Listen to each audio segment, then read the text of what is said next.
Welcome to the Midlife Pilot Podcast. We are glad you're with us. What is it like to become a pilot in your 40s and 50s? The challenges are unique for those of us in midlife, but so are the rewards. Hosts Ben, Brian, and Ted talk learning to fly, growing as pilots, and the joy of flying to destinations. The purpose of the podcast is not to teach, but to share knowledge and experiences of being a midlife pilot. Join the Midlife Pilot community and listen in every week. We are not CFIs or particularly intelligent, so if you want to learn how to fly, talk to anyone else other than the hosts of a podcast. Even this intro was too challenging for us, and we used a robot to do it. Okay, checklists are complete. Let's get the show started. Hello, and welcome to the Midlife Pilot Podcast, where we share the experiences and challenges of flying in midlife. Episode 153 tonight will be a whiskey a go-go, information whiskey tonight. With me, as always, it's my friend Brian in Nashville. How you doing, sir? I'm doing great. Excited to be here, and I like our rotation of the every fourth episode being information whiskey, because it feels like that's about the stamina that we have for being even remotely formatted or regimented in any way. Yeah, and so it's nice to get to this one where we can just kind of hang out. So I'm just glad to be here. Glad to have you here. Joining us as well on the West Coast, it's our friend Ted in Portland. Good evening, sir. Hey, I'm glad to be here. I'm sure the audio audience can hear after the time change. It is dark here. It is, as reflected in your camera. Exactly. It's just amazing the difference of losing an hour at this time of the year when there's not much light in the evening. So glad to be here, though. Glad to have you. Tonight, we're going to be talking about a bunch of different things. But first, we have some pretty big news. Big news. Yeah. Big news.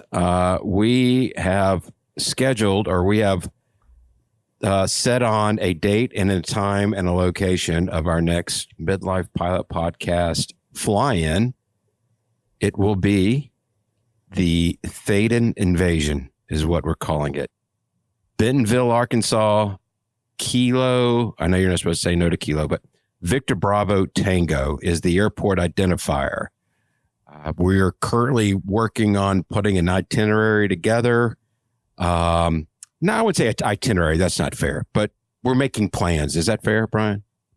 Yeah, we still stand by our cooperative spirit of you can come and do whatever you want, but this is what we're doing. So, but yeah, the Thaden Invasion. I mean, it rhymes. I mean, come on. It does. And it's Thadenville for those that aren't familiar with the area. Accommodations, it's Bentonville. So there's your choice of hotels. It did not take very long for me to find an Airbnb for us. There's a lot of them. Some of them are close to downtown. Ours happens to be right in the middle, right halfway in between downtown and the airport. And this is premeditated. It's a 1 mile walk to the brewery, and it's a 1 mile walk to downtown. Nice. So I thought it did pretty good with that. I was pretty proud of myself, to be honest with you. Yeah. Pretty great. And so, thanks to those who suggested Bentonville to us.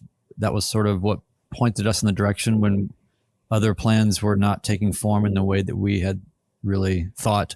And but I love the fact that it's a little bit more northerly than Texas was earlier this year. So there's going to be maybe more people from the Midwest contingent and such that can make it down. And I think this time of year is going to be perfect. I think about the scud running that I did in Arkansas earlier this year, and I think it'll be a little bit better than that. And maybe even by then I'll have my instrument rating. So Bentonville's a really cool place. And Ted, you had kind of alluded to some of this earlier, I think on the last episode or the one before. Yeah. But not only is the field house there just outrageous with a really great restaurant and all kinds of things going on the field. Game birds there. There's a bunch of really cool things going on there. But in terms of Bentonville more broadly, here's the thing. We're smart enough to know that this should be not just a thing that aviation nerds would like to come and commune with us, but spouses need to be able to go and have something to do that's not aviation nerdery. And so Bentonville is loaded actually with some really cool things to do, which is awesome. I've mentioned it to a couple of friends outside of my aviation circle, and they were very quick to come alive when they said how cool the downtown area is. There's museums down there that are very well done. I think it was Cool Springs Museum. A friend of mine was trying to tell me. I think that's what it's called. Ted, you may know. Yeah, that's the American Art Museum that is kind of in a canyon. It's this park with art surrounds it. The whole thing is huge. It's a cool place. I really enjoyed spending a morning there. Yeah, so it's not lost on me. I get more and more excited the more and more I hear about it, and like we may go a little bit longer. I don't know, just to go explore the area. So that's the other thing. So you got Fly Oz, you got all the Fly Oz destinations. There are so many amazing, for anybody that's flying backcountry planes, pretty much one of the best places in the country to do backcountry flying. And a lot of their destinations on their map, that are very well done on their Fly Oz website. It'll specify, backcountry versus, actually totally fine also for single engine, airplanes. So go look and see it all. Like there's some amazing, really, really cool fields to go and land at. So we'll get the quote unquote itinerary together. We'll let you guys know what we are doing.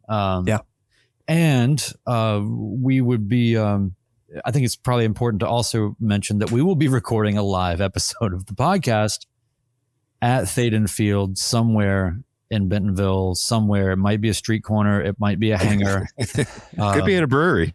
It could be in a brewery. It could be anywhere. Don't know yet, to be determined. But we will be there.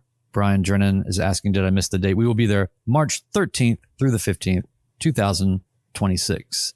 Yep. That's a Friday through Sunday. It may be spring break with your kids. It may not. You may not have kids, I guess, so it doesn't matter. But or maybe a spring breaker that never stopped spring breaking. Exactly. So March 13 to 15 in 4 or 5 months. That's gonna be cool. I've got to already counting down. And Brian, thanks for asking, because I think it's going to be hard for people that are listening to the audio only version to see our screen. So let's say it one more time: March 13th through the 15th in 2026. Please put it on your calendar. Come out and that airport is Victor Bravo Tango. Yep. That should be a good reminder of what we're talking about. The main airport is right there. It's a few miles away, and that is XNA. That's Fayetteville. It's really in Bentonville, but there's so many little like village names there. So XNA, if you want to fly in, if you want to fly commercial in, I mean. And the other thing that area is known for is it's kind of the mountain bike capital of the middle of the country, I guess. I would be thrilled if there was a crowd that went out mountain biking. I'm not saying I'm joining them, but it would be cool to see, that's the kind of thing this can be, right? It can be flying. It can be go somewhere you haven't been and go have fun, find some people and gather together and do something. So yeah, there's a Frank Lloyd Wright house there. There's architecture, there's art, there's mountain biking, there's flying, all kinds of really cool things. And go look at the airport too. It's really out. I mean, Flying Magazine did a piece on this airport saying it's the coolest airport in the country. The field house building and facilities and everything, their design, it's so beautiful. It's so cool how they put it together, and it's got a very distinctive circular parking arrangement in the front, and there is a grass strip as well as a asphalt strip. So really something for everybody there. And I think that was a lot of what the draw was for us to do this. Plus I think it's cool because Ted, you've been there, right? Yeah. So Ted, you just pretend like you've never seen it before. And then Ben and I have never been there before. So to be, you know, I like when we're all sort of there discovering a new place together. That was one of the fun things about the you know, Texas adventure we did. So, very cool stuff. I'm if anybody has any, I don't know, friends that run rental car businesses in Bentonville, Arkansas, if you have any contacts there, or if you have any insights there, or any a brewery with a large patio, like the kind of ad hoc gathering that we like doing. Yeah. You know, that is one of the things we really liked about Texas was being at the airport. And that is something that is pretty unique to Tango 82. And we would have loved to find that elsewhere, but it's all about trade-offs. And this is an example of one where the airport is amazing. The area has plenty of things, and we're going to be spread through the city in Airbnbs and hotels and whatever. So, you know, it's whatever. Everything's different, right? Yeah, but not dealing with, you know, Nashville traffic or, you know, Atlanta this, or, you know, it's a very manageable, easy to get in and out of by any means kind of place. And so there's all of that. Like, go look at the website of this airport. And you'll go, oh yeah, let's do that. I've put on request to have a tiki bar built outside. So, you know, I don't know if that'll happen or not. That is maybe the parking lot or something. Yeah, we should have one of those everywhere we go. Or maybe we can find one of our attendees will stay at an Airbnb with a tiki bar at it. Yeah, and you know, while we're not really in the business of putting on any more programming than just doing a live podcast, which is honestly a massive amount of effort on its own, we're, you know, kicking around the idea of maybe having some, let's just say, instructor-led value, perhaps preceding the podcast, and we'll just leave it at that for now. Yeah. But yeah, so this will be a developing story, but go ahead and mark your calendars, March 13th through the 15th, 2026. And we're sorry we couldn't make it work for everybody. It's just one of those things where it's, you pick something and then, you know, that's what it is. So if you're going to miss this one, it's okay. We'll do another. And we got a few other suggestions in the inbox, and they're very worthy suggestions. It's just this one came together pretty nicely and conveniently, and you know, maybe we'll start exploring other parts of the country in future years. You know, we had this in the past with an event last year where kind of our attitude, and this comes from Brian, but Ben and I are kind of with this too. But it's like sometimes you just don't want to force something when it doesn't seem like it's working out, and this is an example of one that it just, everything kind of started coming together. And it's like, great, let's go where the energy is and with what works. So, yeah, you know, no reason to force something that wasn't going to work out, or to try and invent a new place to go. All right. Very good. Anything else, boys? You want to talk on that matter? No, I'm just excited to see everybody there. And it's been really cool to see, as we've been doing these on an annual basis, to see the people that continually have been able to make it. So if you've made it to the last one or two, well, then you have to come to this one. So yeah, you're obliged to. Yep. We'll probably build out an RSVP form. Y'all, I'm throwing this out at y'all. We didn't talk about this before, but it would be nice to be able to get a head count. So all that will come later, and we'll be talking that up here a little bit. Brian, why don't you go ahead and, if you don't mind, would you take care of the housekeeping, belly scrubbing stuff? Yeah, we'll hit it real quick. Gosh, we just had I don't know. Well, actually, no, I can't even say it here on the live podcast. What we actually just got done doing. Because that has to be a surprise, right? Okay, so never mind. Yeah. All right. Anyway, hey, at least I caught myself. Ted knows what you're talking about, but I don't. So even surprised to me too. Even better. No, I mean, like, one of us screws up something every episode where it's like, you're not supposed to say that, or you weren't. You know, that's a. Yeah, but that's Ben's job. That's exactly what I was about to say. I'm thankful it's not me. Yeah. You can join our Patreon community for Discord access and lots of exclusive content. So many check ride debriefs, so many amazing pieces of, long form, very valuable content on the Patreon. And look, our friend One Dull Geek, whose son just passed his private pilot check ride. I want to say congratulations to him again. And then also there is a check ride debrief coming, a father-son check ride debrief. So, we're going to watch that like a car accident. It's going to be. Oh, no, I'm going to be on it, and I'm going to learn more about One Adult Geek in that hour than I have the past 7 years that I've known him, or however long it's been. Yeah. It is going to be illuminating. Yes. So anyway, that's why you should join our Patreon. It's just to figure out what's One Adult Geek's real story here. Yeah. Like, why does he only eat Hungry Man dinners? Or whatever it is. I don't know. There'll be some weird thing. All right. 10% supports Freedom Aviation Network's anti-human trafficking efforts. For everything Midlife Pilot Podcast, feedback, merch, and more, visit midlifepilotpodcast.com. The shirts have been doing really well. Thank you guys we don't make anything of any real note on those. We keep the prices very low for the shirts and a lot of the merch. And it just cracks me up to see. I love that the isms of this podcast have made it just onto shirts on a lark and then have become things that people are wearing.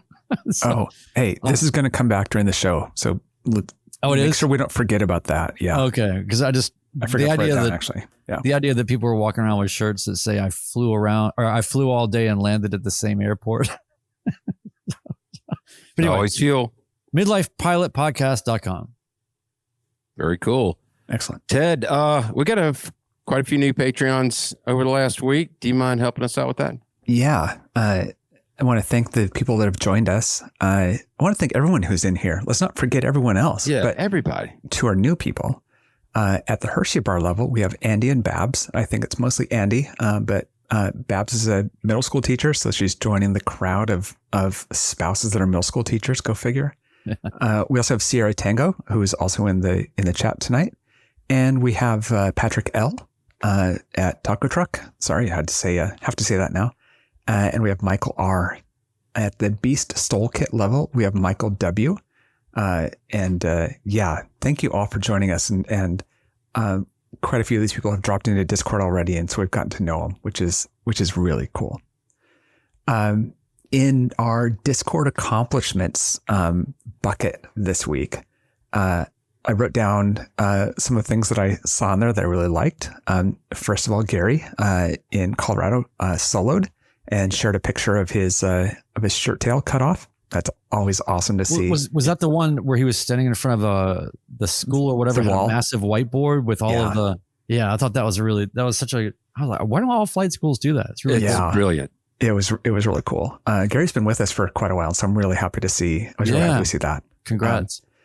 Dominic, my fellow Portlander, soloed a 172, and this is a term that I've been using, and it sounds silly, but for sport pilots who haven't been able to fly other planes, really this is flying another plane. There's no sign off required. There's nothing else as a sport pilot. It's getting checked out on it like any school would have you do, but it's a big deal for the sport pilots who. We've never seen a back seat in an airplane that we flew. So that's, it was really cool to see. I actually was flying past the airport he was at when he was about to roll out of that plane. So I was listening to ground to see if I could hear him, but I missed him. So Scott, speaking of two-seaters, Scott used to have a sport cruiser and he upgraded to a DA-40, and he shared a picture of his accomplishment, which is flying with more than one passenger. So similar to the sport world, I guess it's as a light sport aircraft owner, no matter what your license, you still can't fit more than one person in a 2-person plane. So it was great to see that. Intellectual name joined us in Discord, passed their IFR check ride, and thanked Mark awesome. for all the debriefs that have gone up. Well done. And finally, Yankee Delta had their first logbook entry, and they shared a picture of the flight path. And so it looked like it was a good discovery flight. And that's just so cool to see.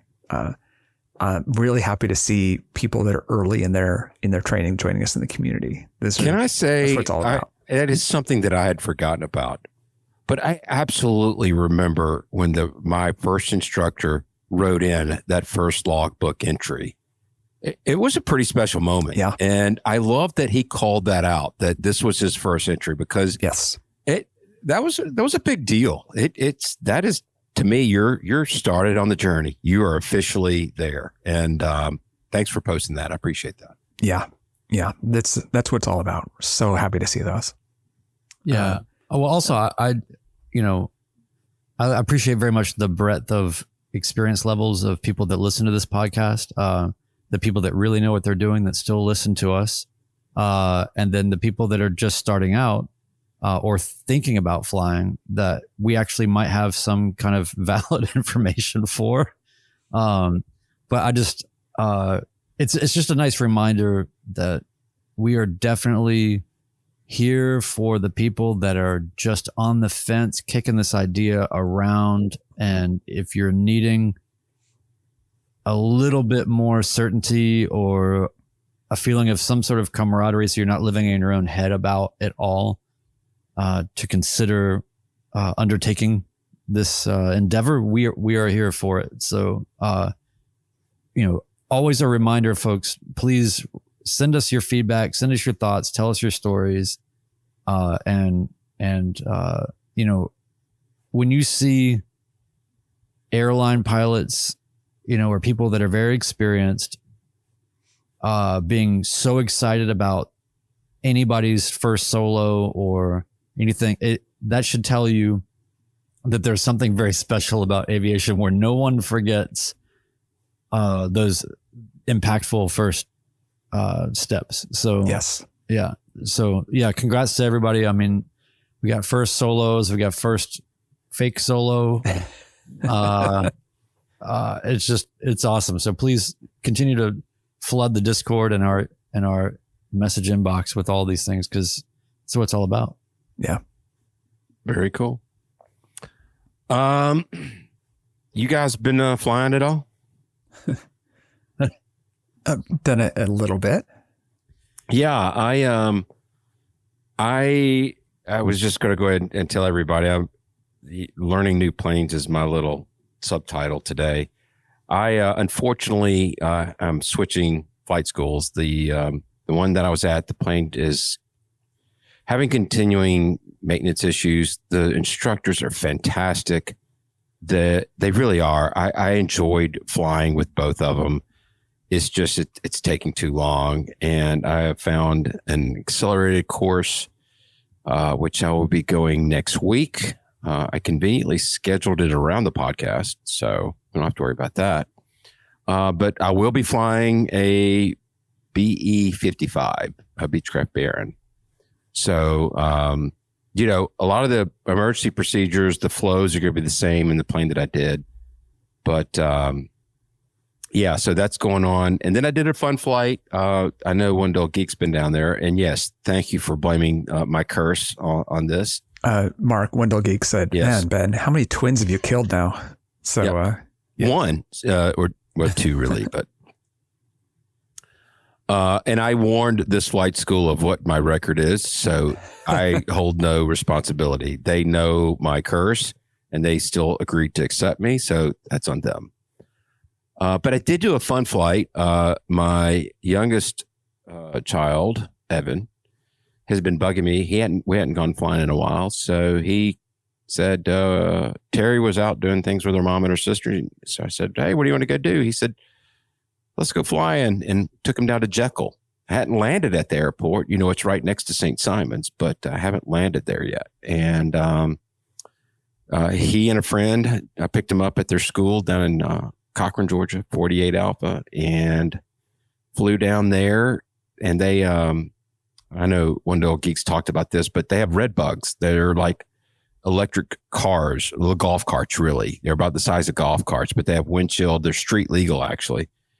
And they only go about 25 miles an hour. And, for $15, you can rent it all day long. And so we went and grabbed some lunch, hung out at the beach a little bit, and then flew them back and came on home. So that's awesome. It's a lot of fun. It's a gorgeous approach, just like St. Simon's is. It's just, the the Golden Isles, as they say in the state of Georgia, they're really, it's a beautiful area. I highly recommend it if you're in the area. Did you file? So it's kind of a interesting topic. No, I did not file. I did try to pick up flight following, and I've had subsequent flights since that one. And every time Atlanta Tracon, and I think this may be happening in a lot of places, but Atlanta Tracon is on a skeleton crew. Yeah. And everybody, whenever I hear Atlanta VFR requests, it's unable, or we're not doing VFR requests, or whatever the case may be. The really painful one on that is you get like a student pilot or somebody who does it all on the first call up, which is fine. There's an argument whether you should or not, but they give the whole spiel. It takes them a while because they're not terribly experienced at it. Feels like it ties up the frequency for 2 minutes, whether it's true or not, doesn't matter. And then they're like unable. And it's like, that is brutal. So, and they kind of regularly gotten to the point where they're regularly broadcasting anybody calling for VFR requests. We're not doing it. Wow. And they don't sound very busy, but here's the problem. If they're on this one controller was working 4 sectors. I heard him on 4 different frequencies. Yeah. I checked it out. If he accepts one VFR request, he's going to have 30. And when you're on a skeleton crew, I don't blame them for doing what they're doing. I thought about filing, but that's just adding to his, what's the point? I listened to the all the different frequencies just to see if I could pick anything up, but no, I did not file. And that's just kind of until they, in this government shutdown, it's going to continue to be this way, I'm afraid. So what would you say to someone from a safety perspective that's flying in this environment now where it's the exact opposite of everything that we've advocated for and co-advocated for along with opposing bases and everybody else, where it's, get flight following, be talking to somebody, don't hide in the shadows. They want to talk to you. It'll make your life better, not something to be feared. Now it's this thing where you're kind of just out there. So what are some strategies or recommendations you would have for, you can start with maybe just VFR only pilots or lower hour VFR pilots that maybe have been really good about getting flight following and all that, but now are in a position to not do that. What are some things that you would say to them in this environment if they happen to be near a metro center like that? I have a couple of thoughts on that. One thing, whether you're on flight following or not, you always, and I don't care if you have 50 hours or 5,000 hours, it is our responsibility to see and avoid, period, end of story. So, and I haven't been in a cockpit with another pilot that doesn't have an EFB. Now, I'm not saying everybody does, and it's not, but that tool is very useful. Use it. And we have to give these controllers grace because they haven't been paid in a month, and their mortgages are due, their rent's due, whatever the case may be. And so the amount of pressure they have on themselves outside of work is bad, and inside work, it's even worse. So I try to put myself in their shoes. I monitor. It's one of the things that helps me pass the time in the plane when I'm out looking and flying over the same area. I like building mental pictures. I will listen to the Tracons. I've flown these routes enough to where I know their frequencies. I want to at least know what's coming at me and hear what they're saying. Just, you got to keep your eyes open. Keep your SA up. Don't get lazy. Don't start playing on your phone. You've got to do your part and keeping your eyes out and watching. One quick, really funny story. I was going to try to cut through the Bravo, but obviously they weren't allowing that.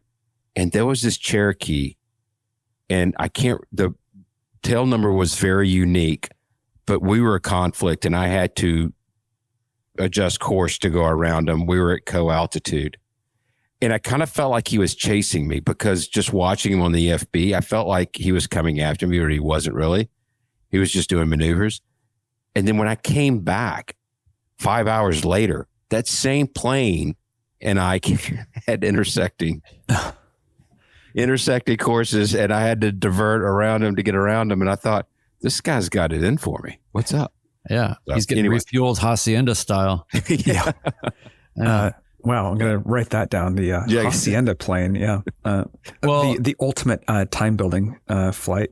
Yeah. One thing I want to add real quick is that it is also a great time if you are a VFR only pilot to really be familiarizing yourself with arrival and departure procedures at the major airports around you, so that you know what is happening. If you don't already know what is happening in space outside of the boundary of the airspace, and where people are angling in, and how traffic is being funneled, and just some generality. You don't have to become an expert on all this stuff if you're not ready for that, but just that's something that they did not teach me at all in my private pilot training, even though I was training right next to a very busy Charlie and all of that.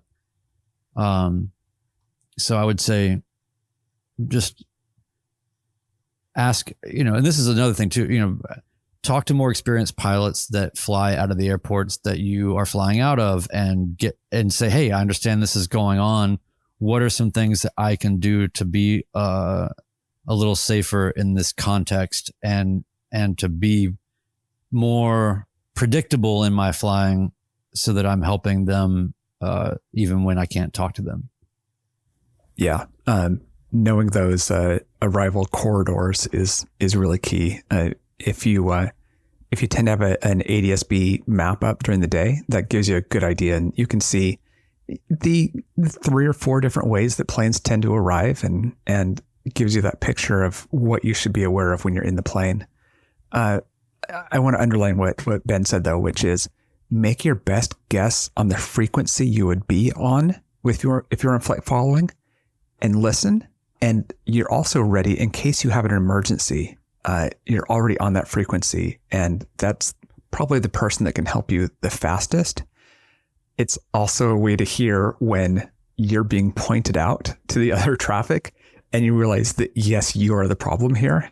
That happened fairly early in my training. I was down in Phoenix, and I caused a resolution advisory for a jet.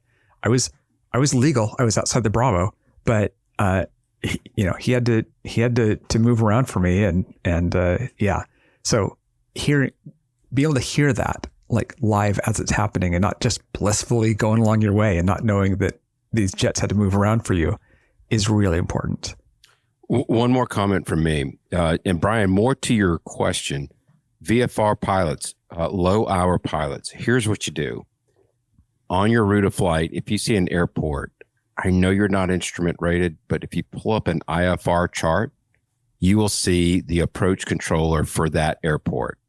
That's your first clue on who to contact. ForeFlight will give you the approach or center frequency, like in the frequency listings. And a lot, there's ways to find those out, is my point. As long as it's a instrument airport, it'll have that extra frequency. So, but my overarching point is, I was leaving Jekyll Island, and I called up Jacksonville because there were several MOAs on my route of flight. And he had already told me he wasn't able to take any VFR requests. I said, can you just tell me if these MOAs are hot or cold? He goes, yep, you're cold. Thank you. Nice. Just because you're not getting flight following doesn't mean you can't key up and just ask them a question. Yep. If it's going to help keep separation for them, they're going to appreciate that. Yeah, just be like, hey, can I get a 2-digit squawk code? 77 what? Oh. No. Well, the other thing too, as you guys know, I've been preparing for the instrument written, and going headlong into all of that stuff, and lo and behold, hey, there's this document called the Terminal Procedures publication. So, if you're really interested in understanding what's going on, download the Terminal Procedures and look. That's Terps Alpha, right? That's right. Yeah. Brian, you You mentioned your IFR written. Tell us what's going on with that. Well, okay. I'll try to make it quick here. I haven't done any flying in the past week, but you know what I've done? I have studied my brain into some sort of porridge-like consistency. And by the way, when you guys are muted, I can't hear you laugh, and so it's kind of killing my whole vibe here. I have a cough coming, so that's why I muted myself. I apologize. It wasn't funny. That was funny, and I'm unmuted. Obviously. And back to mute. No, but I have been studying. So, is Sheppard Air your friend? So one of our friends of the show, our friend Flint, he pointed this out to me. He said, last episode, you were pretty hard on Sheppard. And he said, so what's happened? You know, because I've been telling him about how I've been using Sheppard now. And I said, look, I've seen the light. Okay. I've seen the light. It's kind of, when I was a kid, I didn't do very well in school. Can you imagine that? And my mother, who was a PhD of education, she understood learning and how to learn in school and the whole, she knew a lot about education. And she would just tell me, I would tell her about why I'm frustrated about the standardized tests or this and that and the other. And she said, you just have to play the game. She didn't discredit my disdain for these methods or these means of measurement or these testing methodologies, or she understood that it was all kind of bogus, but she just kept saying, you got to play the game. And I kind of really didn't. And then I just didn't do very well in school. Here I am now in midlife, back at school, and in instrument training, by the way, instrument knowledge is, I don't know. It's like if somebody in the background has said, look, let's map every one of Brian's weaknesses in terms of learning, or let's take a profile of his entire life and everywhere that he's been just terrible at something. And then let's put it all into one thing. That's what this is. And so going through the material, shout out to Erica Gilbert and Gilbert Aviation and the class we've been in. It's been awesome. But it's not necessarily straight up preparing me for the written, although it does help. It sort of straddles maybe that as well as much as maybe some things that will help for the oral examination and all that stuff. And just to get acclimated to understanding all these things and be able to have questions answered, which is great. But when you get down to the murky waters of the written test, it takes me right back to high school where I cannot believe this, how bad this is, how ill-fitted this is, and how this is a joke, in terms of just a measurement of actual knowledge. And so I had been really determined in this altruistic way to really learn the stuff, which I have been. But in terms of taking the test, I realized I had to go the Sheppard Air way. And oh my goodness, it has been wildly illuminating for me and super helpful. So I'm back I'm on the Sheppard train, Flint, talking to you here. So, I'm telling the audience here, I'm back on the Sheppard train. I'm not, talking down on Sheppard, but the thing that really drives me crazy is how they give you explanations of how, on the FAA test, it tells you to reference figure 71. You have to memorize that they've told you to look at the wrong figure. That's right. That you have to go, and it's actually figure 24. You know what I mean? You shared a couple of pictures of kind of the notes in Sheppard Air, and the one that I like is basically in the previous version of this question, there was enough information for you to solve it. Now that information's missing, so there's actually no way to solve this and know what that altimeter setting should be. You just have to know it. Yeah, and that's wild. So Tedder, there's a new T-shirt. IFR written, play the game. Play the game. Or look at another figure, not this one. Exactly. But it's unsolvable. Anyway, so I'm going through it. I'm definitely in it. And I think anybody that's done this, I have a newfound, I've always respected people that have gotten through this. But boy, there's something about the psychology of really this moment that I'm in with it, where it's bubbling, it's starting to kind of curdle, and you've got to capture this momentum you have at the right time to then take the test. By the way, a shout out to Captain Todd. He just got his done. Congrats to Captain Todd. Nice. And so anyway, Sheppard Air, I'm sorry for the things I said. We Brian. will now. Brian, know that it only gets once you pass the written, it's only easier from there. It has to be. Yeah, it has to be, because then it's actually dealing in reality. Right. So that I can't wait to be dealing with actual reality, because there is nothing about that in this written test. It is so annoying. And then, but you will get helmet fires in your own airplane, just so you know. And I'm ready for that. I can't wait for that, because then it's just right. Okay, great. But one final thing I'll say is, my wife, who's an 8th grade middle school science teacher, one area of this that maybe you guys had this, Ben, maybe you had this experience with the instrument where it's regurgitating some things from private that you haven't really thought about. And then you wonder if you ever really knew it in the first place.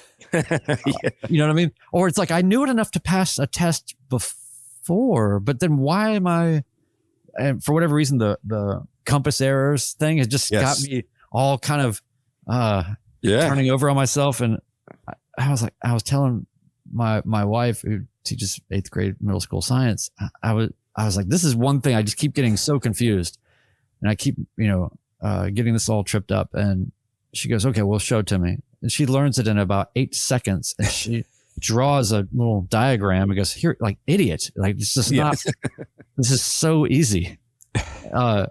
So it's really insult to injury for people like me that are barely cognitively functioning on this earth to when somebody who's not even a pilot can just walk up and be like, oh yeah, that's super easy, here's the answer, idiot. Combined with the shortcomings of the test, it's been a journey. So anyway, that's been what I've been doing the past week. Nice. And did I see that there may be some consideration to jumping over to the dark side, my side, with Garmin Pilot? All right. I don't want to take too much time on this, but I just want to say, yes, I'm considering this. I've got about 28 days to lock this thing down, because I'm not going to pay to go into the abyss of uncertainty. But I will tell you this: I'm not going to get an iPhone. That's what I can tell you. And I don't have enough backups for ForeFlight to do. I feel fine flying VFR with an iPad, and then if it goes out, okay, right, I will survive. I am going to put this offer on the table. I will fly up to Nashville, and I will spend a day with you going through Garmin Pilot with you.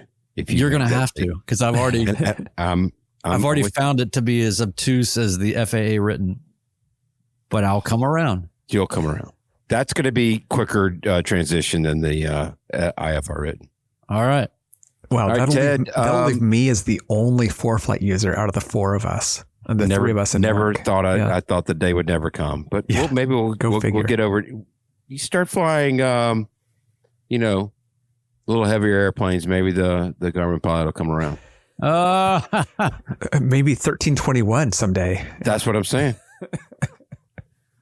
Yes. Ted, what have you been up to? I had a bunch of things this week. So I kind of wrote down some notes. We're going to get into something. I was talking with Erica. We'll come back and get into that. But the first was, as I said, I was listening, hoping that I could hear Dominic when he was on the ground and I was flying past. Earlier in the week, I had heard my friend who is on his student solo cross country. I was able to say hello to him on CTAF, even though we were 100 miles apart. You're in the air. So I just tagged on the end of my call, and he's like, yeah, didn't have a conversation, just proof, like, I gotcha, Wow. So that was fun. And then the third one, 2 of these are in the same flight. The third one was a friend of mine. She'd said that she was going to be out flying, and I saw her tail number, 222 Sierra Charlie, and our path was going to intersect just with like 4,000 feet difference. And so when it did, I didn't know if she saw me when she did, but so I quickly just spun the plane around and, dipped my wing basically straight down and got a picture of her. But the camera was in, like, every mode was wrong in the camera before I could get back to photo mode. So there's just like a speck of her plane in there. But she got pictures aimed up at me. So, she was paying attention there. I just thought that was fun. It's like everybody's out flying on the same day, sort of fun time. I was amused because I was put onto a really long downwind at a Towered airport. And there was a bunch of traffic. I was going to be number 3. And then he's like, cancel that. It's like, I'm going to put you behind a Lancer because he's faster. It's like, yeah, he is. And so as soon as the Lancer passed me, I immediately turned into him, like enough that it wouldn't be obvious to him that I'm aiming for him. Yeah. But it was a really narrow base because I knew from 3+ miles out, I could get right behind him and he's going to be off the runway before I'm even close. And sure enough, it was. His approach speed is like 120, and mine is 60 or 70. So it was kind of fun. Like there are not many cases where you can really do that because if it's something like a 7.3, you don't want to be in the wake turbulence of it. But like a Lancer, I knew I could get away with that. So yeah, that was fun. Next one was I was coming back in from that flight and I'd heard reports of a party balloon. And then I saw in a different location, but possibly the same thing, realized I'm turning base to final and it's right next to my wing and it's dark. It's after sunset. That's a Chinese lantern because it's lit up and it's just like hovering there. With an actual flame in it? With a flame in it. Yeah. It was so weird to see. And by the time I taxied back, basically right to that landing into the airport, I saw it from the ground too. And I was like, wow, that's crazy. Like, I don't know. I can hear the FAA. So Mr. Flysport, how did your wing catch on fire? Well, you see, there was this Chinese lantern out there. Yeah. Hey, Ben. But you aimed for it. Yeah. Ben, just be glad you didn't fly over it. Missed. With my leaky fuel caps. Yeah, exactly. So I don't know. I've seen party balloons before in the air, but to see a Chinese lantern, that was a new one. Final thing on that flight. This was the same flight of turning around for my friend and the Lancer and everything else. I was flying past PDX. I was going from south to north. And I was going to go further north than back home. And I looked at my wings and to check my fuel because I've got tubes so you can see the actual fuel levels in it. Okay, this one is empty. There's like one drop at the very bottom of it. This one is either full or empty. There's no level in it. It's unusual that it gets completely full, but it is possible for that to happen. And if you look at my track, I basically was making a 90-degree turn toward home at that point because I have no confidence that I have fuel at this point. I should have a full wing. I have no idea though. So it was, I turned and I slipped the plane to keep that wing really high. And I started seeing fuel come out into the other wing and they started to level out. And so I continued on my trip, but that's why we have this shirt that says it's always fuel. Yeah. How would you like to be in that situation and say, well, I was pretty sure that wing was full. It's like, it's my saying. I'm the one who made it up. But this is why it exists, right? Yeah. Those situations, you make that assumption and I should have plenty of fuel. I should have a full wing, but I can't prove it at this point. So anyway, thought that was interesting. Very nice. I'm going to have one of you read from Erica here, but when I was taking off, we just had it used to be called a Pineapple Express. Now they call it an atmospheric river, which is basically a jet stream full of water and it's warm because it's coming from near the equator, and it points toward Portland, Seattle, and it just dumps a ton of rain over a few day period. And this was right after that. Of course, you can't fly in that; it's miserable. but I was flying after that, and I noted I was setting my altimeter from ATIS, and it was 3048. And I was like, wow, that is a high number. Yeah. I think I've seen in the 305s, but it was still a high number. And I thought, especially because it was just following this big low pressure zone of all this water coming through. I thought that was interesting. And so I reached out to Erica, our favorite, Erica, and she gave a bit of an explanation. So one of you two want to read this? Brian, why don't you go ahead and I'll take the next feedback. All right. Erica says, we talked about that briefly yesterday on a live weather course I'm running. It's called Weather Ready Pilot, and we have people from all over the country in the course. One of the places we are likely to see a lot of instability is along a cold front as the cold air moves in, usually pushed by a low pressure system to the north. It acts like a snowplow, forcing up the warmer, more moist air. The movement of the jet stream creates pressure systems and moves air masses, which creates fronts. A jet stream trough creates low pressure, and the back end of the jet stream trough is moving dry, cold air southbound. On the back side of the cold front, we will see a high pressure system created by the ridge in the jet stream. There you can expect to see the weather that is associated with stable air, often clear skies or stratiform clouds, if any. Light winds, generally good weather. However, there might be poor visibility as the sinking air holds down any pollution or particulate matter in the air. There might also be some low-level turbulence until you get above the haze layer. Yeah, thanks, Erica. She sent me more information, but I wanted to kind of make it concise for that. It was a great, I don't know, I never think about the jet stream as being the cause of weather like that. I don't know. I just always think of these like blobs of high and low pressure, right, and somehow they magically move. But to think about it in terms of the jet stream, especially on the West Coast, that makes a lot of sense. And I really appreciated that. And on the Southeast, they are just blobs moving around, floating around in space. But yeah. And she was right. It was very stable. And an example of how you could see that was in these low-lying tiny valleys. They'd be covered in fog and just completely covered in fog, and everywhere else was clear. And it's because that super cold air is stuck there, and there's no wind that's moving it around. Right. And and there's no moisture to do that. It's just one of those great days of interesting weather. I didn't see as much of an inversion as I've seen before, where it's like you hit 3,000 feet and all of a sudden it goes from brown to clear, like just when you cross through the layer. It wasn't like that, but the rest of that stuff held pretty true. Now, you alluded earlier in the podcast about how this feedback relates to something about what Brian said.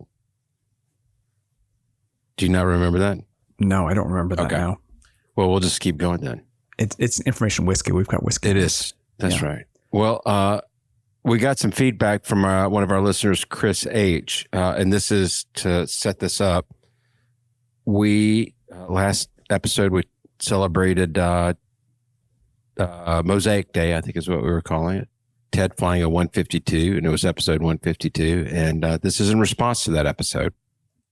Chris H. writes, "Hi, guys. I was just listening to episode 152 in your discussion about flying different planes. I have a little bit of a counter view for you. We like counter views. Ted touched on some of these a little bit. I obtained my PPL in November 2022 at 44 years old. I am a low to mid-time pilot with about 500 hours. Our club gives us access to 3 different planes, a 182, a PA-28A, and a 172. So for those of you keeping score, it's a Skylane, a Cherokee, and a Skyhawk. I find switching to different planes and flying them regularly, along with the 152 every so often, really drives home the point of making sure you are using your checklist properly. Couldn't agree with this more. He continues, I found when I was predominantly just flying one plane, I was more susceptible to build bad habits because I became too comfortable. I've got 1,200 hours in my 182. I can't imagine what bad habits I probably have built up. He continues, landing at book speeds and slow flight, or learning how to be proficient doing approaches in multiple airplanes with different avionics has forced me to build a higher level of understanding. I think that's fantastic. So he finishes up. So I think with the proper training and utilization of checklists and with some investment of time flying different airplanes, maybe help make you a better pilot. And he goes on to say, I also always use checkmate checklists. So shout out to Barry. I too always use checkmate checklists. So I think that's excellent feedback. It's you're keeping yourself sharp by flying different things. What do y'all think? I completely agree. He said something that I was trying to say and failed, which is when you have a stupid amount of time in one plane, like Ben and I do, and Brian too, actually, your habits are completely built in, and there are a few good things about that, and there are definitely some bad things about that. It also makes it harder for you to learn in new planes. Balancing your flying between multiple planes, not just 1 hour a year in something else and 300 in your own plane, but actually having a little bit of balance between those, I think is huge. And yeah, it speaks to the value of a club for a low or mid-time pilot. Also, yeah, 100%. That's an experience I wish that was more available to me. Yep. But it just, the reason why we fly the planes that we have so much is because they are the planes that we have. Yeah. Right. And so there's that. Love the idea of mixing it up in a club environment. That's awesome. Yeah. Really appreciate the feedback, Chris. Yep. Well done. Yeah. Yeah. I have always said if my partner decides to sell the airplane, I mean, the club, I'm not even going to look at buying another airplane. I'm just going to join a club. And for that reason, large part of that reason. So what's the name of the club that AJ is in? LGE Flying LGE, Club. That's right. Yeah. Yep. Sorry, I just wanted to mention that because they're at your field, and it's like, if you didn't have your plane, you'd probably join LGE because they've got. I feel like I have as much time in their airplanes as some of their members do. So yeah. We're always helping each other out, ferrying planes back and forth. But, yeah. I want to remind everybody, please, if you don't mind, pull out your device, go to Apple Podcasts and leave us a 5-star review. Listen, I'm not above bribing. We'll send you a sticker. You just tell us. And, but we need the help here. Yes. We could really use your help here. Feedback. We always want feedback. Yeah, we've been getting some good stuff lately. I just want to keep the train going because that's the future. Please hit us up with ideas, thoughts, opinions, complaints. No, not so much that. No, I mean, you can complain about me. I'm not comfortable until somebody's complaining about me. Yeah. So, or, saying, berating my landings or something. That's just, I'm not comfortable until we get to that point. No, but again, we just really appreciate everybody. It's a group effort, and I'm super excited about having a fly-in on the calendar again. There's something very, I don't know, it just feels good because it's sort of instead of us talking into the ether all the time, it's like, hey, we're gonna see each other soon, so this is cool. So yeah, March 13th through the 15th, Bentonville, Arkansas, and it's gonna be awesome. So go ahead and get your reservations or do whatever you want to do. But always remember, you make sure that it's something where you can cancel that reservation and it doesn't become pressure for you. Yes. In terms of attending or not attending. And honestly, there's enough hotels and things around Bentonville to where you could show up with nothing. Yep. Worst case scenario, Ben has rented us a giant complex with it seems like it's kind of like a slaughterhouse in the back, but I'm sure it's fine. So you can stay back there. Look, you gave me a budget. I did the best I could with what I had. On the feedback angle, I really appreciate it because there's 3 of us and there's literally dozens of you, and it helps widen the viewpoint. So you're not just hearing from us 3. Yeah. Good point.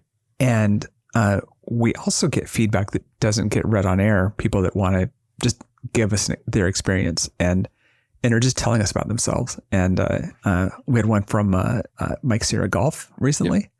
Yep.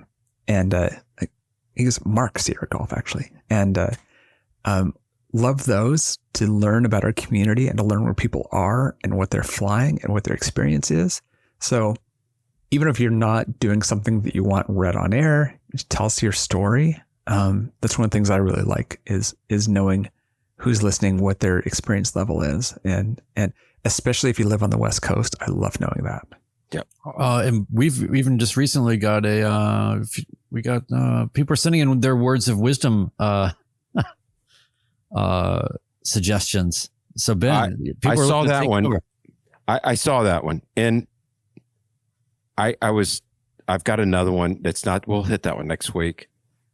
This one is just so apropos for right now because Brian, earlier you alluded to that we have listeners that are on the fence, that are thinking about starting their aviation journey. Yep. And this one kind of hit home with me personally with what I've got going on. And so it's a little bit more in serious nature, but I think it's really good. All right, here we go. You are never going to feel ready because ready isn't a feeling. It's a decision. Love it. Yeah. Signing off, episode 153, the Midlife Pilot Podcast. Goodbye, everybody.